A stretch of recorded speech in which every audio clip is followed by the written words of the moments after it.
सबको जय मसीह की।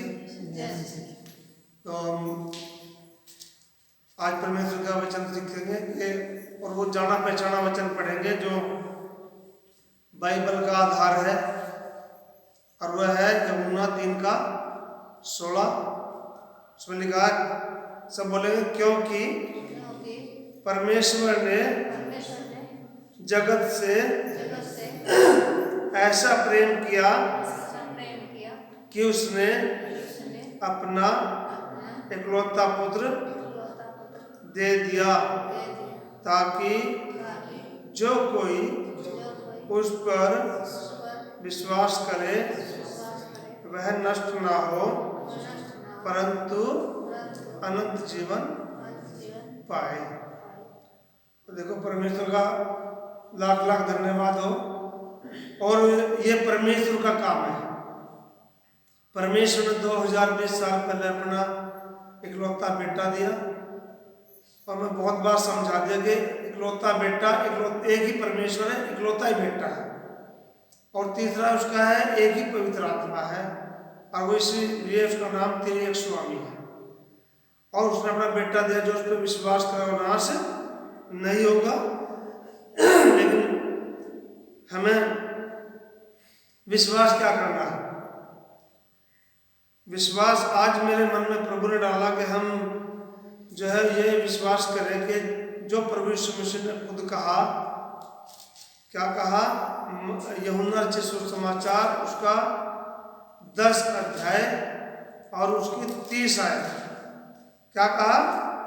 मैं और पिता एक है, मैं पिता एक ही है। कहने को तो बहुत कुछ है सर दुनिया में, बड़े कोई इसका विरोधी है, कोई इसके मानने वाला है, लेकिन प्रभु यीशु मसीह बिल्कुल बहुत ही साफ शब्दों में कहता है, मैं पिता एक ही है।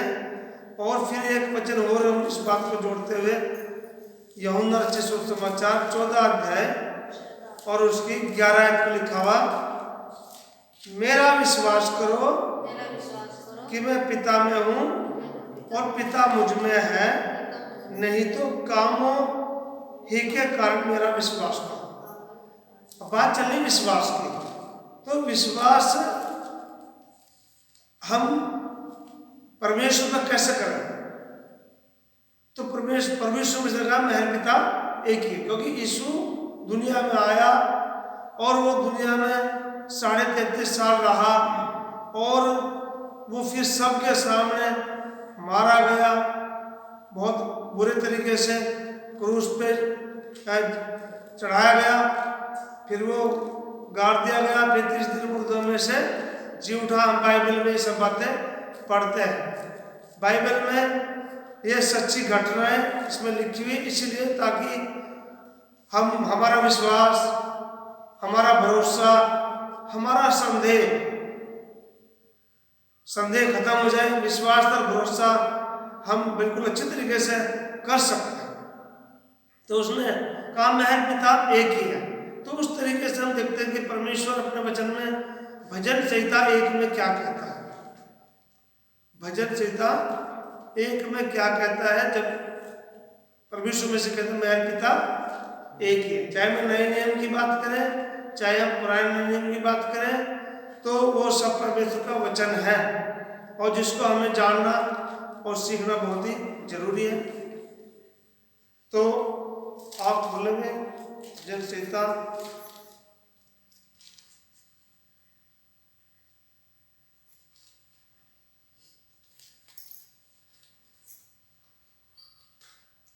हालेलुया। यहां ऐसे लिखा हुआ कि 2 आदमी हैं, धर्मी और दुष्ट मनुष्य। धर्मी और दुष्ट मनुष्य, दुनिया में 2 ही लोग हैं, एक अच्छे लोग, एक बुरे लोग, एक सच्चे लोग, एक झूठे लोग, और इस तरीके से विश्वासी लोग, अविश्वासी लोग। और जो विश्वासी लोग हैं वो क्या करते हैं? विश्वासी क्या होता है? विश्वासी उसे जो ईश्वर पर विश्वास करता है, अफसोस इस बात की, ईश्वर पे विश्वास भी बहुत करें, विश्वास भी बहुत करें, लेकिन उसकी मानते हैं नहीं, तो इसलिए वो विश्वास खत्म हो जाए। क्योंकि बाइबल में लिखा हुआ, याकूब की पत्री 2 अध्याय उसकी 20 आयत में लिखा हुआ, विश्वास बिना कर्म के व्यर्थ है, बेकार है। तो इसलिए विश्वास भी करें उसका, फिर काम भी करें। तो यह एक बहुत ही अच्छा ये भजन संहिता 1 शुरू है। यहाँ लिखा हुआ, क्या ही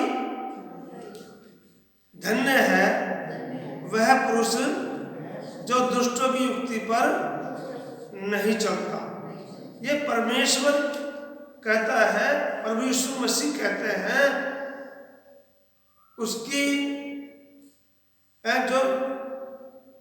जो इंसान अच्छे काम करना चाहता है उसके लिए कहा गया कि क्या ही धन्य है वह पुरुष जो दुष्टों की युक्ति पर नहीं चलता।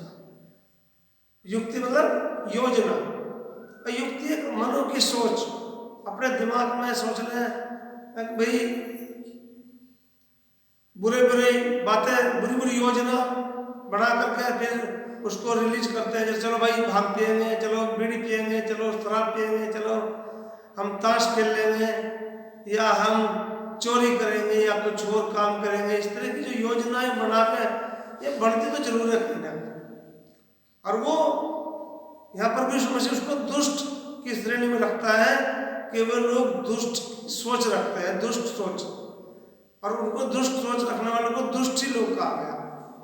तो ऐसे लोगों से बचने के लिए प्रभु यीशु मसीह कहते हैं, परमेश्वर कहता है इन लोगों से बचा जाए। और आज मैं देखता हूँ एक अच्छा समय चल रहा है कोरोना वायरस में, हम लोग तो बच नहीं पा रहे थे, लेकिन परमेश्वर ने हमको बचाने का काम किया कि ताकि हम अलग अलग रहें।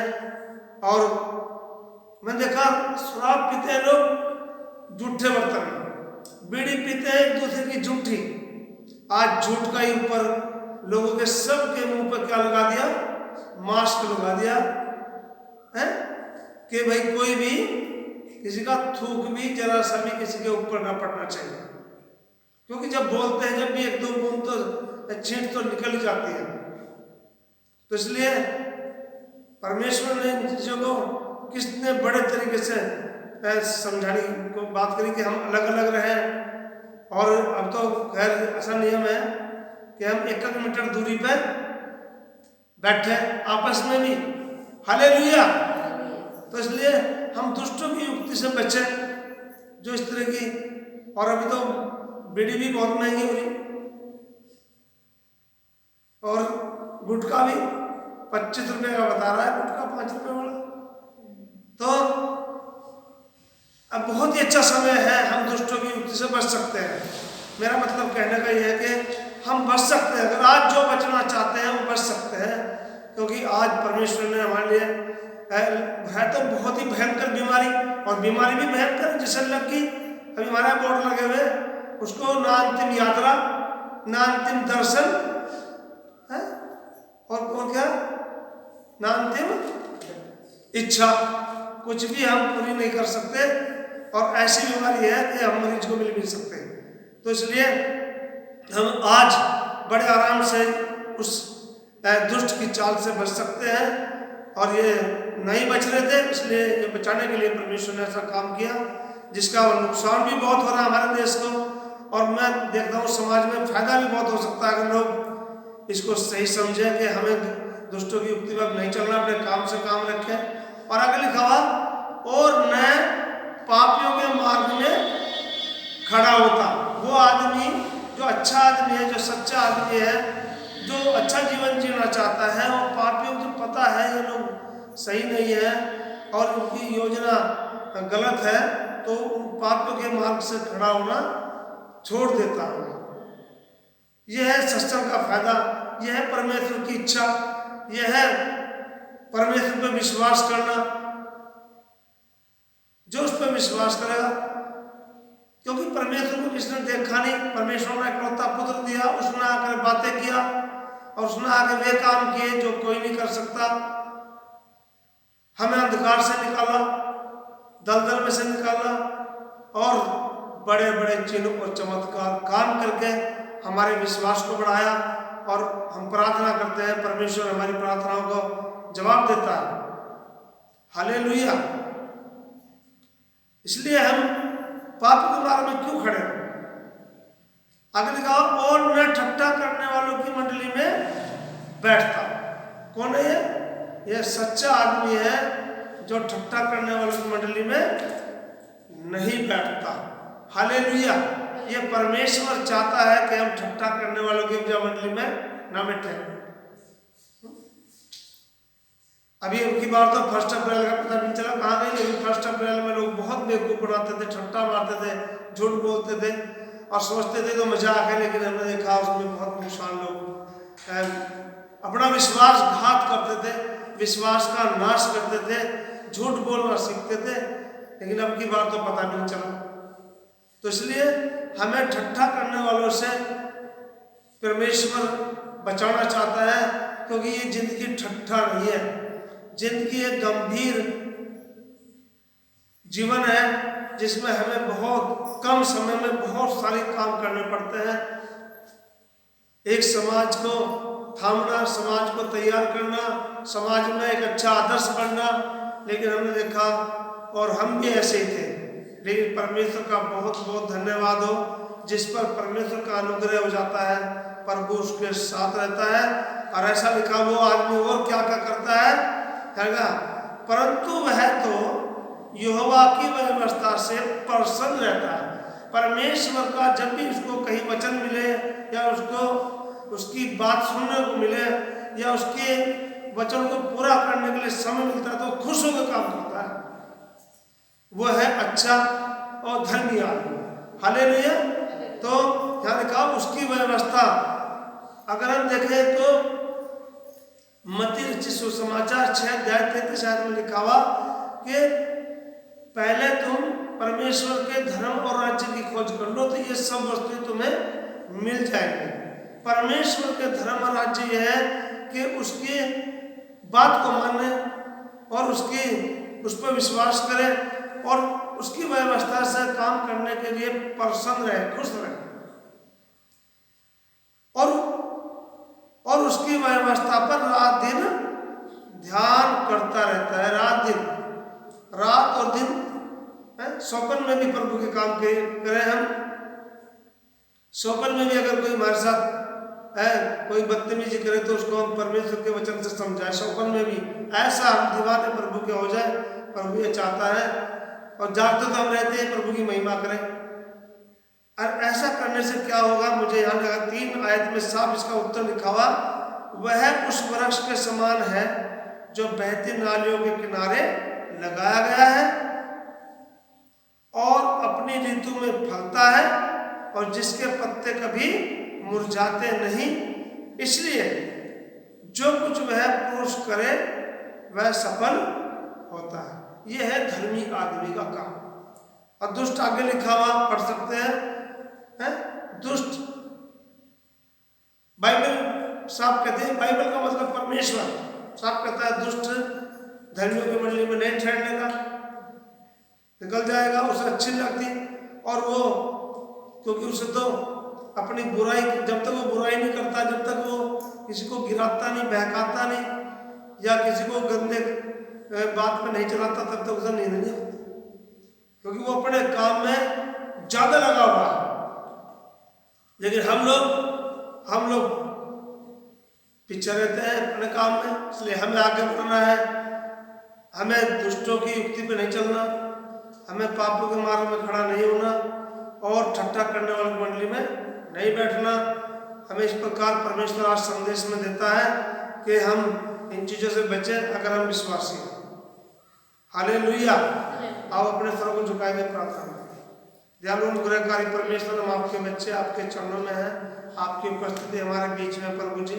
हम धन्यवाद देते हैं प्रभु जी आज के अच्छे आत्मिक भोजन के लिए जो हमारे लिए बहुत ही लाभदायक है। प्रभु जी हम इस तेरी योजना के अनुसार अगर जीवन जिएंगे तो हम कभी भी, हमारे पत्ते कभी मुरझाएंगे नहीं, हम बहती नालियों के किनारे लेंगे और जो भी हम करेंगे प्रभु जी वो हम सफल होंगे। और मैं प्रभु जी इस बात का विश्वास करता हूँ अगर हमारे पूरी दुनिया में ये इस प्रकार से लोग प्रभु सच्चाई की राह पे चल जाएं तो परमेश्वर की बड़ा राज्य हम देख सकते हैं।